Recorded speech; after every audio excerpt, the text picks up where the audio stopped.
sudah familiar kan sama suara hewan yang satu ini? Iya, betul banget tuh, domba atau biasa disebut embe.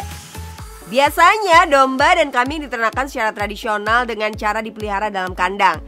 Sesekali domba dibawa keluar untuk merumput dan makan. Bisnis ternak domba gak kalah oke-nya loh bos. Usaha yang bagi sebagian orang kurang diminati ini ternyata jadi salah satu yang bisa bertahan di kala pandemi. Sekarang udah banyak loh pengusaha yang menekuni bisnis ternak domba secara modern. Bahkan penghasilan dari usaha ternak domba bisa menghasilkan cuan yang banyak banget. Penasaran kan bagaimana sih bisnis ternak domba? Nih, kenalin Saudagar Farm. Halo bos, gue Bismart, selamat datang di Saudagar Farm. Ini dia salah satu peternakan domba modern yang ngehits banget di sosial media. Lokasinya ada di daerah Tegal Panjang, Kabupaten Cianjur, Jawa Barat. Dinamakan Saudagar Farm karena para pemilik berharap nantinya mereka bisa jadi saudagar atau para pedagang yang kaya raya. Ingat bos, nama itu doa, jadi nggak boleh asal pilih ya, apalagi untuk bisnis. Tapi yang jadi pertanyaan, kenapa sih pada mau jadi peternak domba, padahal kan bos-bos ini masih pada muda? Kalau alasan kenapa mau jadi peternak gitu kan, ya karena pertama kita bertiga bidang background kuliahnya sama, peternakan juga gitu. Terus juga kita bertiga seneng sama ternak gitu, terutama domba sama sapi, seneng gitu ngeliatnya ngerawatnya. Ditambah lagi kita pengen ngemajuin perekonomian di daerah gitu kan, karena kan kita buka lapangan pekerjaan nih di daerah, di desa nih istilahnya kayak gitu, yang kita mana kita bertiga besar di kota gitu. Nah terus habis itu juga karena bisnis ini nggak terlalu banyak dilirik sama yang seumuran sih, karena berbagai faktor alasannya gitu. Nah karena kita kebetulan bisa melakukannya, ya kita pilihlah jalur ini gitu, walaupun sangat sulit dan berdarah-darah ya perjuangannya. Sampai sekarang pun kita masih bisa dibilang usaha rintisan. Bener banget sih, kayaknya jarang deh anak muda yang mau jadi peternak domba. Kalau umumnya kan para pensiunan atau orang tua di pedesaan yang mengisi waktunya untuk beternak. Tapi pernah ada yang ngeledek gak sih bos kalau kalian cuma tukang domba gitu? Pernah sih beberapa kayak bilang, kalau ngangon domba doang atau ngangon sapi doang, ngapain sekolah tinggi-tinggi gitu kan, jadi sarjana peternakan. Tapi kalau saya sih ngeliatnya di mana ada cemoohan atau ada celaan kayak gitu, berarti ada celah buat kita sukses tuh di situ. Domba punya selera makan yang banyak. Dalam sehari bisa dikasih pakan hingga 3 kali. Supaya dombanya nggak bosan makan rumput, beri variasi pakannya, salah satunya ampas tahu. Fungsinya bisa menambah nafsu makan dan cepet gemuk. Tuh, lihat aja usaha ternak domba dan sapinya. Waduh, gede banget. Terdapat sekitar ratusan domba dan puluhan sapi di sini. Kandangnya juga bersih dan estetik, beda sama kandang domba pada umumnya. By the way, emang ada domba apa aja sih bos di sini? Nah bos, kita di sini punya beberapa jenis domba, ada domba ekor gemuk dan ekor tipis yang kita gemukin, dan kita ada beberapa area perkandangan untuk beberapa tujuan produksi. Terus juga kita bikin kandang estetik kayak gini tuh supaya lebih instagramable aja kalau misalnya kita mau foto-foto buat konten kayak gitu, buat diposting di Instagram, di sosial media. Nah, untuk yang dipotong harian ada domba ekor gemuk dan ekor tipis ini bos. Biasanya sih ini digunakan untuk akikah atau olahan kuliner lainnya. Harga per ekornya 1 sampai 1,2 juta, sedangkan untuk domba kurban rate-nya mulai dari 2 juta sampai 8 juta. Dalam sebulan mereka dapat menjual 100 sampai 200 ekor loh bos. Belum lagi pas hari raya kurban, katanya bisa sampai 500 ekor tuh. Wah, banyak banget kan? Sekarang kalau kita hitung-hitung nih, dalam sebulan aja kalau laku 100 ekor domba dikalikan dengan harga termurahnya 1 juta rupiah, berarti dalam sebulan mereka bisa menghasilkan cuan 100 juta rupiah. Wow, amazing! Kelihatannya sih receh ya bos, taunya berlimpah cuan. Strategi market yang digunakan juga sudah modern abis bos. Semua hewan ternak yang ada di sini sudah memiliki ID tag dan punya foto profil masing-masing. Semua itu dilakukan agar para pelanggan dapat tertarik dengan produk jualannya. Dan kalian juga nggak usah khawatir ya bos, kualitas hewan ternak di sini terjamin tuh. Kalau hewan nggak sesuai dengan yang difoto juga bisa diganti atau uang kembali. Karena bagi mereka sistem kepercayaan itu nomor 1. Kebayang dong kalau mengandalkan online tapi penilaian orang ke produk kitanya jelek. Duh, itu sih namanya cari masalah.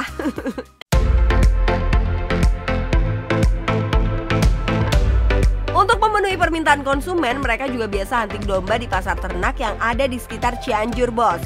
Nantinya domba hasil buruan itu akan dirawat dan digemukkan sampai kualitasnya layak jual.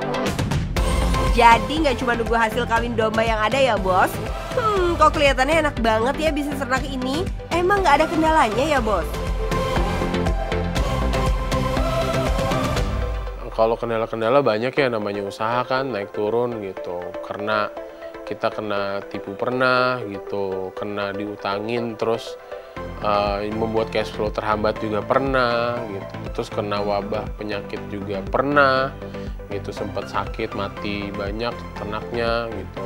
Terus juga sampai yang tidak mencapai target karena masalah pengelolaan SDM segala macam juga pernah gitu. Dan ya kalau yang kayak gitu-gitu sih kita belajar, kita evaluasi terus kan, karena kebetulan kita punya ilmunya background peternakan, kita atasin satu-satu gitu. Intinya semua usaha atau bisnis itu ada kendalanya ya bos. Meskipun orang bilang zero resiko, tapi yang namanya masalah pasti ada. Tapi semua balik lagi ke kitanya, mampu atau enggak mengatasi semua masalah yang terjadi. Yang perlu kalian catat ya bos, pebisnis hebat nggak lahir di laut tenang. Semakin kuat gelombangnya, semakin besar juga hasil yang akan kalian raih. Jadi gimana bos? Tertarik sama bisnis hewan ternak ini? Atau mau coba bisnis yang lain? Boleh kok, yang penting cuan bos!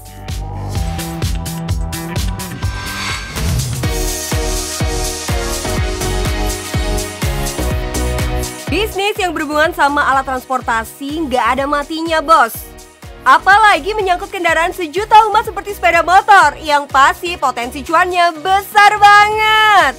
Populasi kendaraan rakyat ini berlimpah. Di Jakarta aja tercatat ada 16 juta lebih. Waduh, luar biasa banyaknya.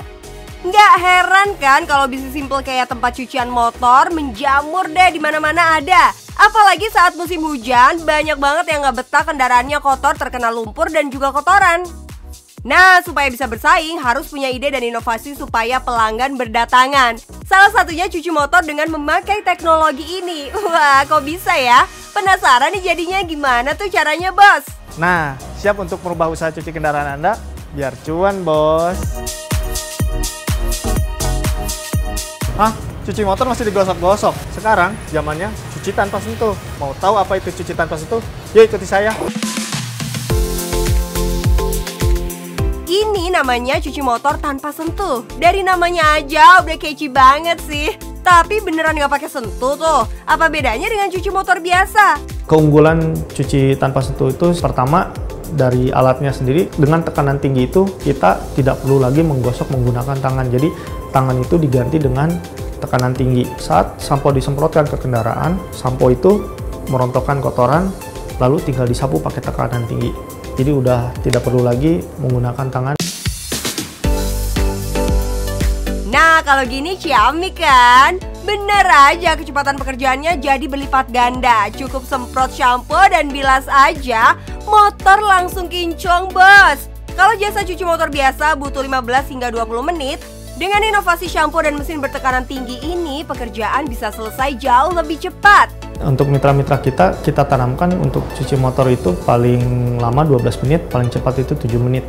Udah selesai semuanya. Setiap mitra yang bergabung sama kita training seperti apa sih cara mencuci lebih cepat, kayak gitu. Lebih cepat dan bersih. Dan dengan mencuci lebih cepat, otomatis para pengusaha cuci pemasukannya lebih banyak karena tidak ada antrian.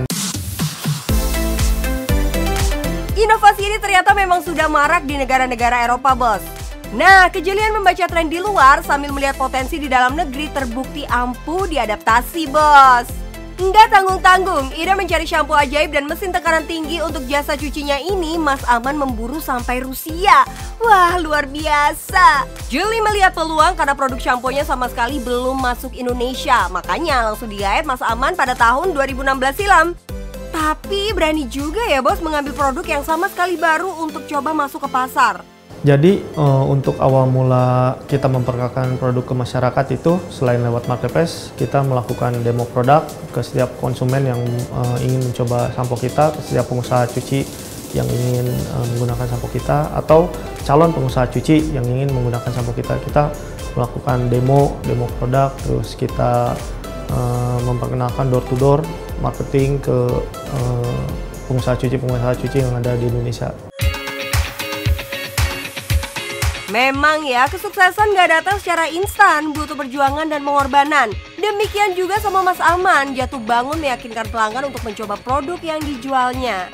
Kesulitannya banyak sekali Mas, terutama karena dengan touch samponya itu masyarakat belum percaya akan kebersihannya. Masyarakat Indonesia ketakutan akan merusak cat, kayak gitu. Dan yang kedua, hasil yang kurang maksimal dari cuciannya. Kayak gitu, dan dari hal-hal tersebut kita mencoba menjelaskan melalui sosial media kita kalau sampo kita ini memang water based kayak gitu, jadi aman untuk cat dan mudah merontokkan. Memang ada bahan-bahan aktif yang dapat merontokkan kotoran. Nggak hanya kerja keras supaya produknya menghasilkan cuan, Mas Aman juga putar otak dan atur strategi pemasaran yang cerdik. Ketimbang membuka gerai cuci motor baru di berbagai tempat dan menjadi pesaing, Mas Aman justru fokus mengajak sesama pengusaha cuci motor menjadi mitranya. Untuk saat ini, mitra yang tersebar di seluruh Indonesia, dari Sabang sampai Merauke itu sekitar 550 mitra sudah ada tersebar di seluruh Indonesia. Paket produk shampoo dan mesin tekanan tinggi yang dimiliki Mas Aman semakin berkembang. Bahkan ia bisa mengirimkan produknya ini hampir setiap hari ke seluruh Indonesia.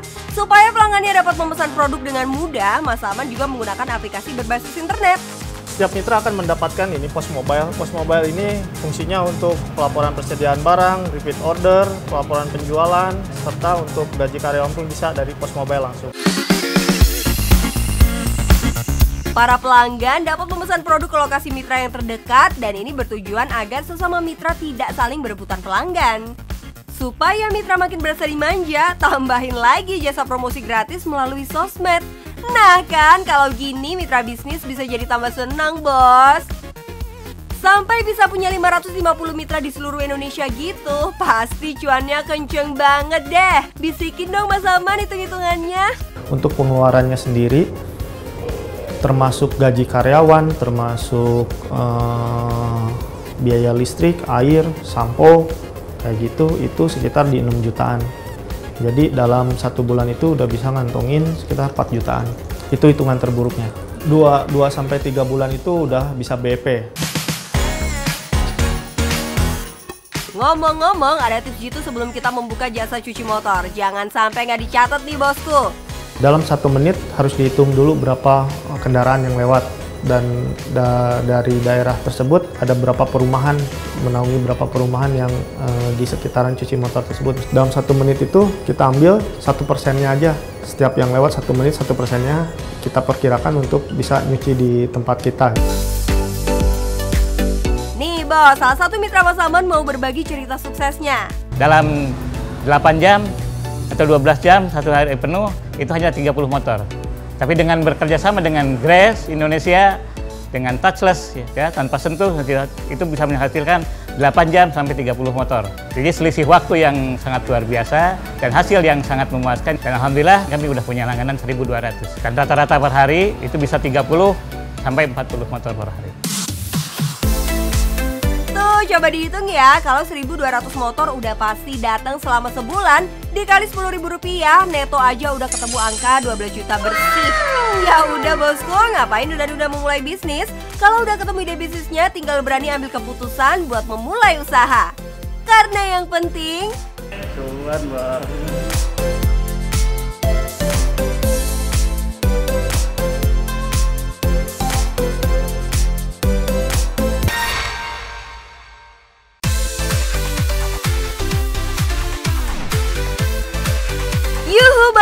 pada suka kan sama yang seger-seger? Apalagi kalau bisa dapet cuan dari yang seger-seger, mau kan? Ini dia bos, minuman yang belakangan ini lagi viral di sosial media. Apalagi kalau bukan es semangka India. Dinamakan es semangka India karena minuman ini memang berasal dari India ya bos. Jadi ini merupakan salah satu menu street foodnya India yang berbahan dasar dari buah semangka. Proses pembuatannya yang unik memang menjadi daya tarik tersendiri nih. Kalian bisa lihat kan dandang yang digunakan untuk membuat es ini gede banget. Semua bahan dicampur dan diaduk menjadi satu di dalam dandang raksasa ini. Rasanya kayak apa ya? Duh, pastinya seger banget bos. Potongan semangkanya crunchy banget di mulut. Perpaduan susu, sirup, dan semangkanya juga pas banget. Nggak heran kalau minuman ini bisa viral dan omsetnya bisa sampai 20 juta per bulan tuh. Cuan banget kan? Nah, mumpung lagi viral nih, ada baiknya kalian mencoba hal serupa. Jangan lupa ilmu ATM ya. Amati, tiru, dan modifikasi. Halo bos, jadi di sini aku udah sama tante Email. Kita di sini mau utak-atik nih minuman dari mana Tan? India. Nah, jadi kita akan membuat minuman semangka India.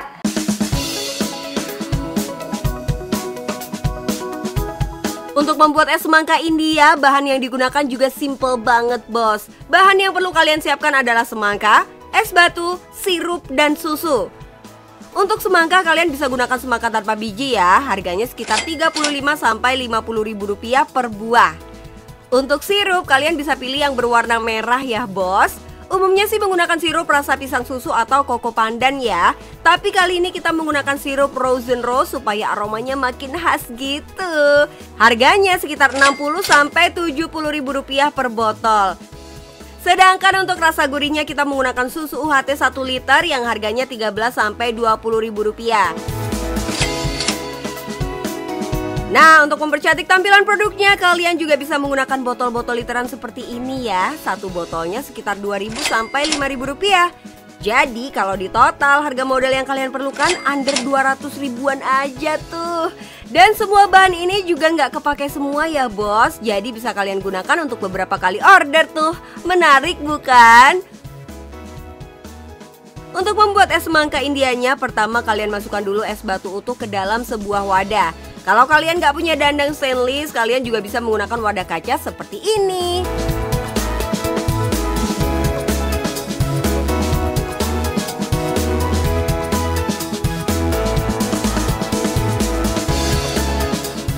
Usahakan potongan semangkanya jangan terlalu besar ataupun terlalu kecil ya, yang sedang-sedang saja, supaya pas untuk masuk ke dalam botol kemasannya. Kalau sudah, lanjut kita masukkan sirup frozen rose dan susu UHT-nya.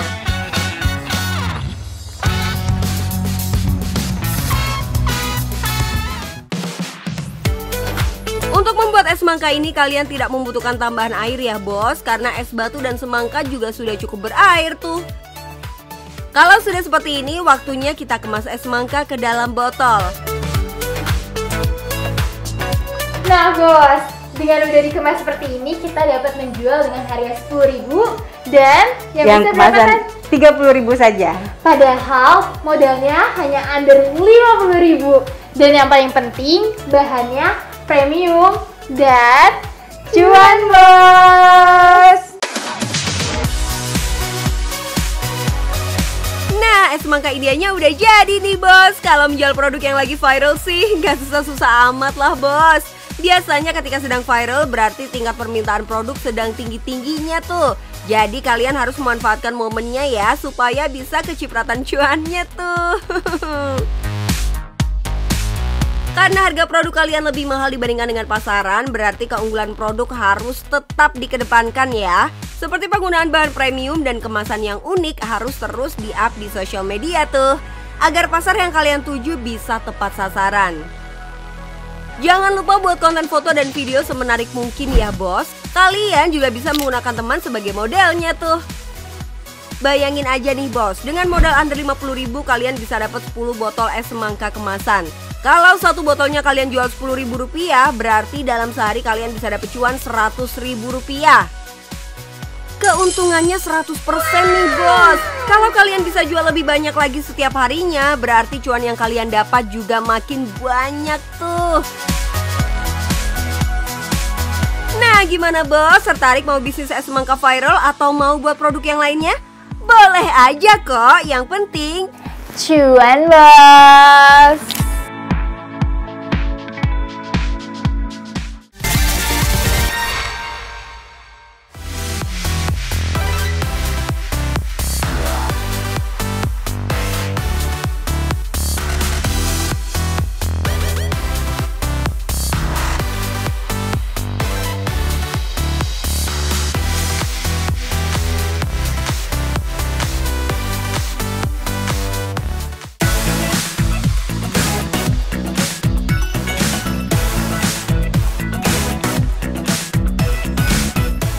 Alhamdulillah kakak, kalau nggak untung kita nggak jualan. Kalau nggak untung nggak terus warung gocengnya.